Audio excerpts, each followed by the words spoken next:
What's going on, guys? Welcome to my YouTube channel. So we're actually doing some educational videos now, and I'm trying to do something a little bit different. We're gonna talk about proteins today, protein powder specifically. And you may hear my dog kind of walking around. It's normal. It's what he does. But let's get right into it. I'm in my kitchen. I'm going to show you a couple of the protein powders that I currently own and I have. I'm not sponsored by them, but I am a brand ambassador for the ones I'm going to show you. The other one isn't. Just want to give you some perspective on this and kind of teach you a little bit more about whey protein powders. Shall we get started?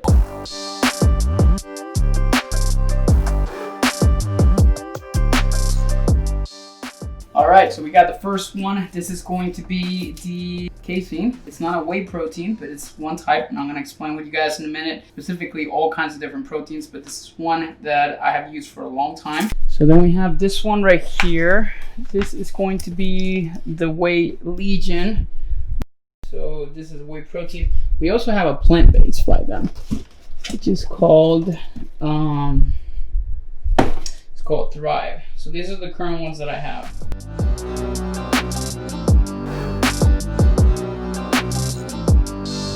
Actually, before we get into explaining some of those different things, I'm actually going to show you protein cereal that I like to make. It's kind of like my snack time, so I wanted to show you real briefly how is it that I do it. So let's actually walk with me so I can show you the ingredients. It's super easy to do it. This is a way that you can incorporate not only a good carbohydrate source, also a protein source, and sometimes even a little bit of sweetness into that, some dark chocolate, even some fruit in some choices. Let me show you around. So first, we have to obviously get the protein powder. You're gonna need a shaker bottle. You're gonna need some really good cereal, higher fiber ideally, some dark chocolate chips, and if you have any fruit, that's also gonna be another type of ingredient.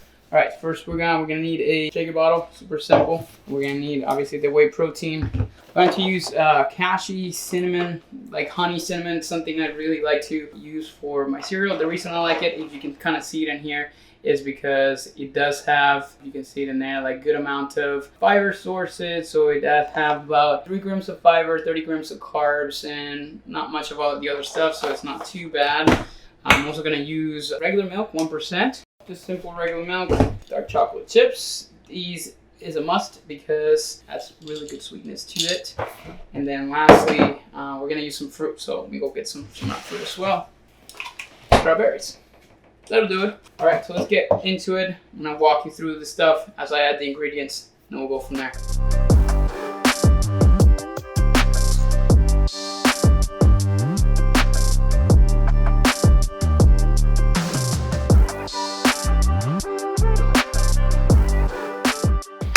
We got that. Shake it up. Then we're gonna grab the bowl. We're gonna grab the cereal. Of course, we gotta grab the dark chocolate chips. And of course, we cannot miss the protein powder.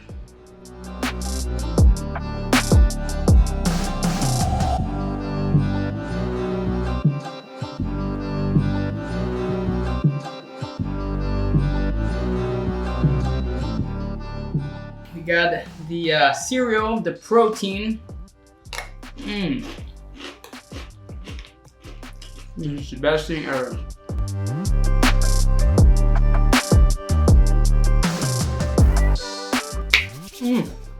So good. So, shall we talk about protein? Let's go. So let's talk about protein powders and why are they going to be important. Now, when searching for protein powders, we need to first identify what is the reason to use it. Is it to replace a food source, for convenience, or a little bit of both? Now, most people think of these supplements as superior protein sources to build muscle as compared to food sources, but in reality, they're just convenient sources to obtain enough during the day.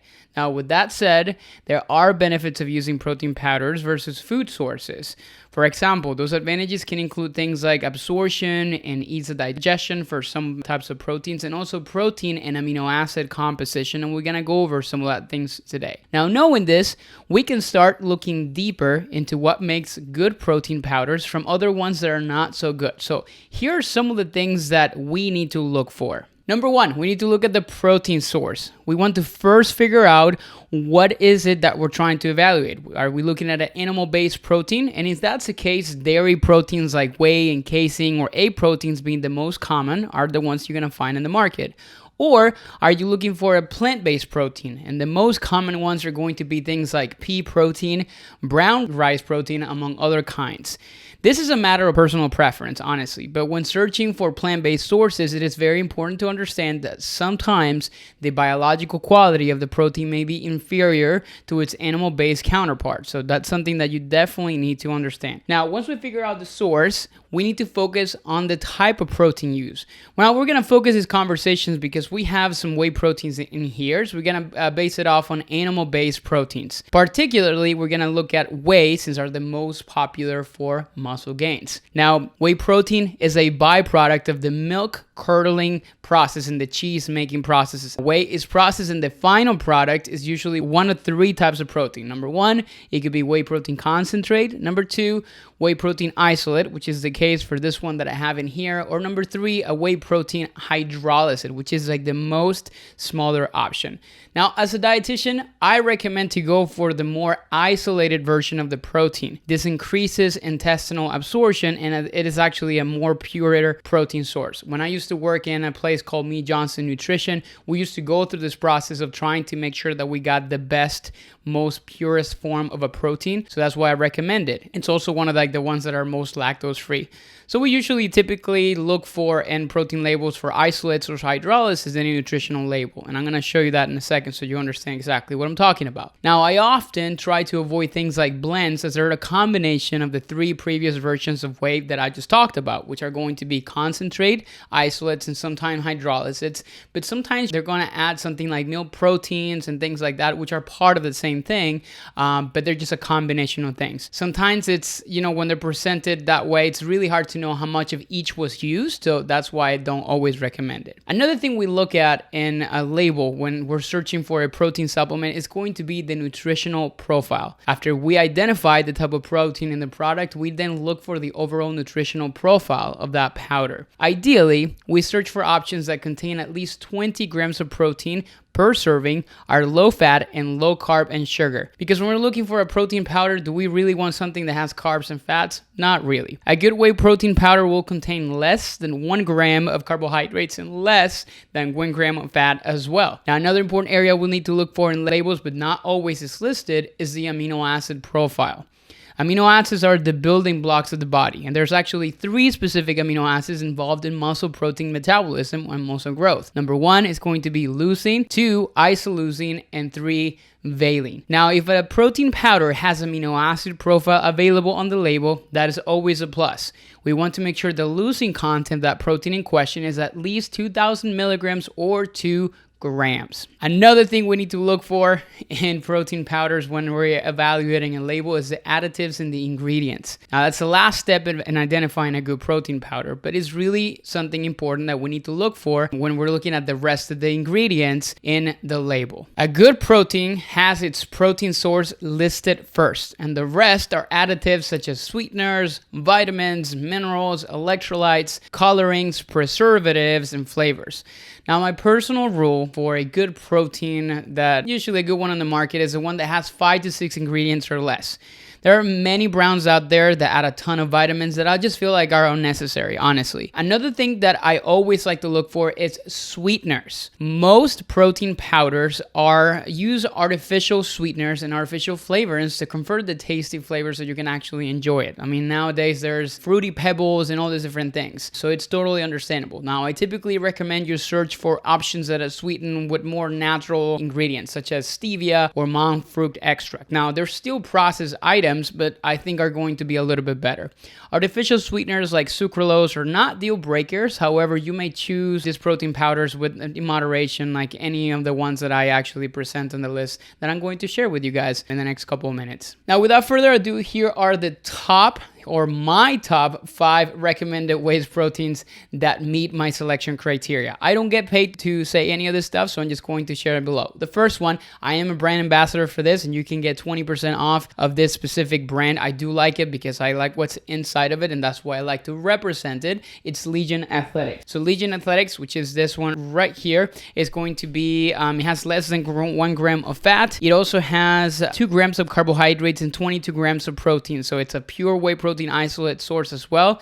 It's sweetened with stevia, and it only has 5 total ingredients. So that meets my criteria for that. The second one that I recommend is going to be Dimetize ISO 100. It's a pure whey protein isolate and also has less than 5 ingredients. Number 3 is going to be BiPro Elite 100% whey protein isolate. It's actually another one of my favorites. It has less than 1 gram of carbohydrates, less than 1 gram of fat, and it also is a pure whey protein isolate. I do think it's a pretty good company as well. It's also sweetened with stevia. So definitely another one that you can add into the list. Number 4, we have Optimum Nutrition whey protein isolate. It's a pretty common brand, less than 1 gram of fat, a pure whey protein isolate source, and is also sweetened with stevia and has less than 6 ingredients. If you go for something that is grass-fed, and we haven't even touched base on that, but we're gonna leave that for a different conversation. We're looking at Garden of Life grass-fed whey protein. Though it's a whey protein blend, so it does have a few of the whey concentrates and things like that, they list how much of each of that type of protein actually contains. This is also something that contains a high fiber content, and it also has like probiotics in it.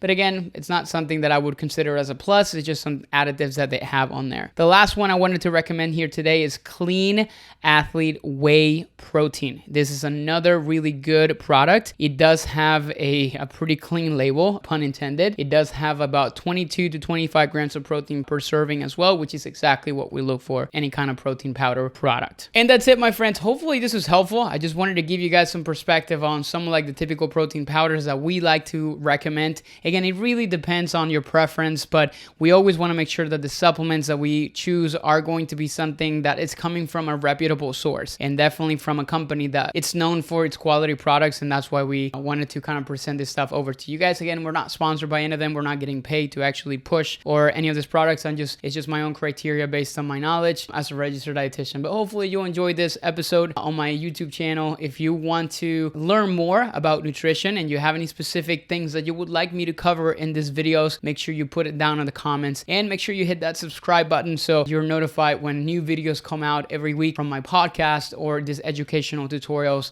that I'm going to bring here on VV Nutrition YouTube. As usual, let me know if you have any questions. Just let me know. See you guys in the next one.